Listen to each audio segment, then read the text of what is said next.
Uma das posições mais clássicas do futebol e que há quase 3 décadas foi extinta do jogo é a de líbero.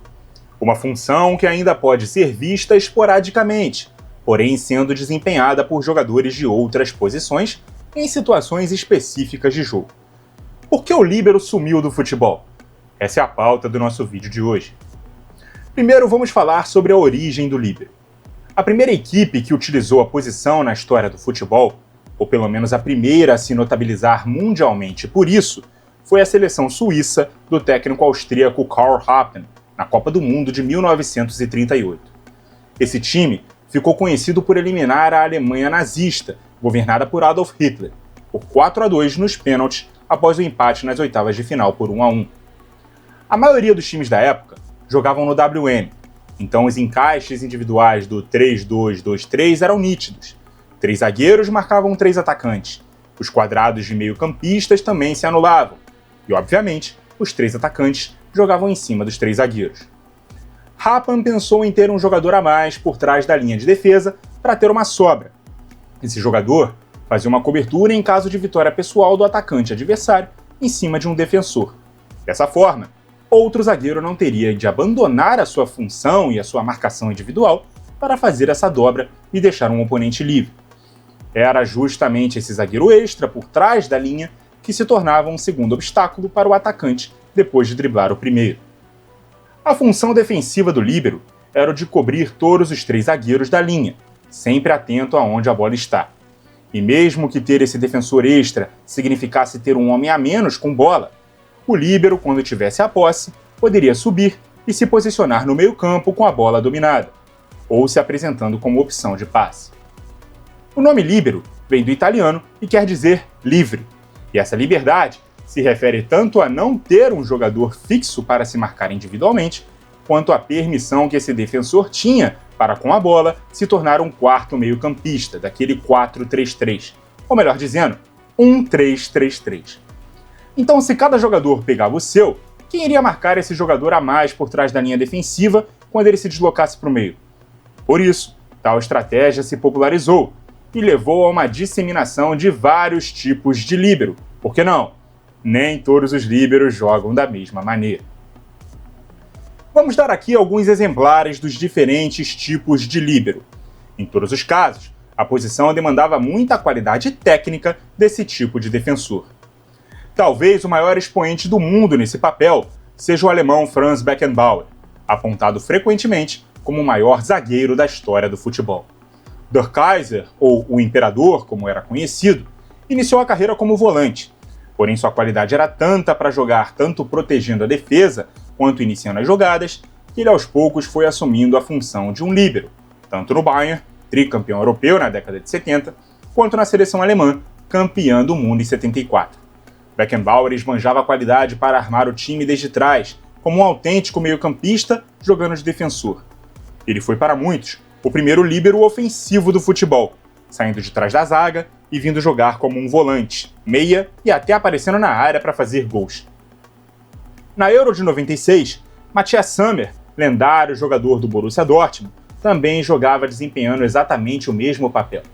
As atuações de Beckenbauer disseminaram no mundo uma maneira única do líbero jogar, especialmente no futebol italiano, onde a estratégia de ter o líbero nos times se perpetuou por mais tempo. Nos anos 80, os líberos passaram a ser jogadores de maior condução de bola, carregando-as desde a defesa até o meio-campo, principalmente em times que não jogavam mais com um jogador a mais por trás da linha de 3 zagueiros. Àquela altura, os laterais já eram figuras consolidadas. Então, quem tinha 3 zagueiros e alas, defendia com 5 jogadores na primeira linha. Mas esses laterais partiam de um posicionamento mais avançado, ou seja, a trinca de zagueiros tinha 3 jogadores mais físicos. Porém, o líbero era este homem centralizado, não como um homem de sobra por trás de toda a linha, e sim o cara que saía da linha para se juntar aos meio-campistas, deixando os outros 2 zagueiros para trás.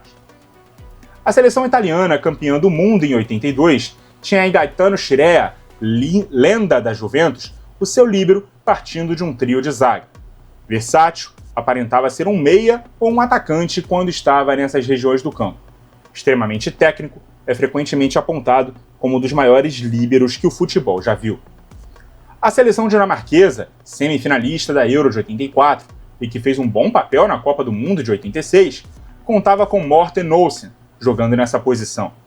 O futebol apresentado por aquela geração e posteriormente pelo time campeão europeu de 92 lhe renderam o apelido de Dinamáquina. Campeão do mundo em 1990, o também ex-meio-campista e recordista de participações em Copas, Lothar Matthäus, também desempenhou naquela campanha essa função. Claro que influenciado por Beckenbauer, mas jogando dentro do trio de zagueiros mesmo, e não por trás dele. E na seleção brasileira campeã do mundo em 2002, Edmilson, volante de origem, também fez a dupla função de um zagueiro na linha de 5, quando o time não tinha a bola, e de um terceiro volante, por trás de Gilberto Silva e Kleberson com a posse, numa função híbrida bem semelhante a essa tipologia de líbero. Ainda assim, com muito menos liberdade, vimos na seleção argentina campeã do mundo de 86, o líbero Tata Brown jogar no 5-3-2 de Carlos Bilardo sem a menor liberdade. Ele se limitava a ser apenas um zagueiro de sobra por trás dos outros 4 defensores, sem nenhuma permissão para subir ao ataque, exceção feita às bolas paradas. E um último tipo de líbero é talvez o menos livre deles. Este é um jogador que atuava numa linha de 4 mesmo. Ele acumulava uma dupla função. Sem bola, ele jogava por trás dos laterais e do outro zagueiro como um homem da sobra. Com ela, podia se posicionar à frente da linha como um volante, mas ainda tendo mais papéis de proteger do que de construir. É preciso boa leitura de jogo para exercer esse papel e saber qual é a hora de jogar à frente ou por trás da linha. O maior entusiasta dessa função é o italiano Franco Baresi, bicampeão europeu com o Milan de Arrigo Sacchi em 88, 89 e 89 e 90. Ele também estava no elenco campeão do mundo da seleção de 82 e era titular no vice-campeonato de 94. É frequentemente apontado como um dos maiores zagueiros e líberos de todos os tempos, ao lado de Beckenbauer e Scirea. Porém, no caso específico dele, que jogava num time que pressionava alto, Baresi foi talvez o primeiro grande nome que denotou para o mundo a necessidade dos zagueiros serem cada vez mais técnicos, não por exceção ou característica, mas sim por exigência. Se as defesas vão jogar na altura do meio-campo, região em que normalmente atuariam os volantes em times menos compactos, eles devem ter uma qualidade para armar o jogo digna de meio-campistas. Com isso, a partir do auge da carreira de Baresi, no fim dos anos 80 e início dos anos 90, o líbero parou de ser tão frequentemente utilizado e os zagueiros passaram a ser formados, tendo a qualidade com bola como pré-requisito para jogar na função. E isso ajuda exatamente a explicar por que a função sumiu em tempos modernos. Como o futebol ficou cada vez menos espaçado e as equipes jogando cada vez mais compactas, a marcação individual praticamente sumiu do jogo. O dilema defensivo passou a ser em que níveis de pressão as equipes marcam, se alta, no campo de ataque, média, numa zona mais intermediária, ou baixa, dentro do próprio campo de defesa. Com isso, as equipes se defendem com 11 e também atacam com 11. Os conceitos de sobra e superioridade numérica não dizem mais respeito a quantos jogadores são escalados em determinado setor, e sim quantos estão próximos da bola no momento de cada jogada. Portanto, assim como atacantes precisam pressionar ou recompor, os zagueiros passaram a ter de ser cada vez mais técnicos e rápidos, conjugando força física e boa estatura, com velocidade e ótima qualidade no passe, tanto para realizar uma boa saída de bola, quanto para armar o time a partir do meio de campo. Porém, a extinção da posição não necessariamente significou a morte da função de líbero, que ainda pode ser vista no futebol moderno de diferentes formas. A mais comum delas é a do goleiro líbero, que precisa trabalhar bem com os pés, tanto dentro como fora da área, ajudando o time a reter a posse de bola e também funcionando como um zagueiro de sobra, ajudando a minimizar os riscos de se ter uma defesa tão adiantada, cortando lançamentos longos e passes no ponto futuro.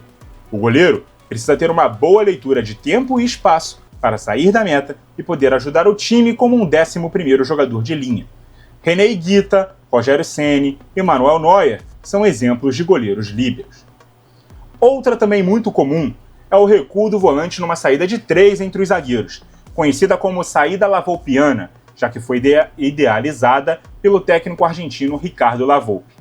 A ideia é ter um terceiro elemento livre contra uma primeira pressão de 2 atacantes, sendo assim, ter um homem a mais com um passe qualificado garantiam uma saída de bola limpa e também qualificada. O espanhol Sérgio Busquets, no Barcelona, foi um dos principais intérpretes do papel. Mas é preciso dizer que com La Volpe, na seleção do México, esse movimento era feito por 3 zagueiros de origem, opção escolhida por ele, já que a maioria das equipes nos anos 2000 jogava com duplas de ataque.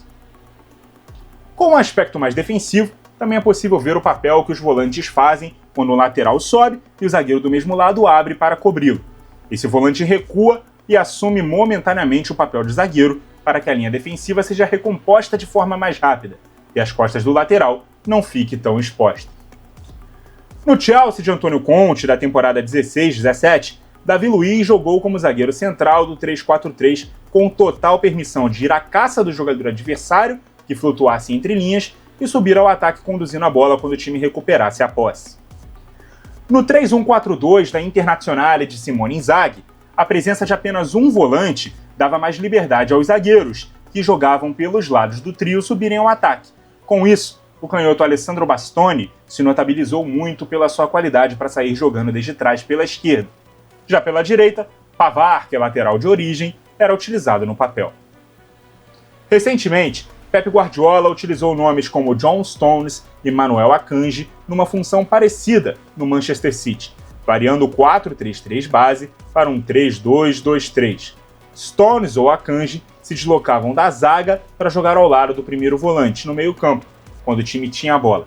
Sem ela, fosse o inglês ou o suíço que jogassem nessa posição, retornavam para a linha de 4. Para isso, a opção por laterais que também podem jogar como zagueiros eram utilizados nas extremidades da primeira linha defensiva. E é isso, galera! A posição de líbero foi extinta do futebol, mas seu papel segue vivo sendo desempenhado por outros jogadores em tempos modernos. E assim como toda a inovação tática, ela surgiu como uma ideia que visava tirar vantagem do que era uma tendência tática. Isso significa que ela pode ou não voltar futuramente, já que estamos vendo estratégias como o próprio WM voltarem a ser utilizadas nos dias de hoje.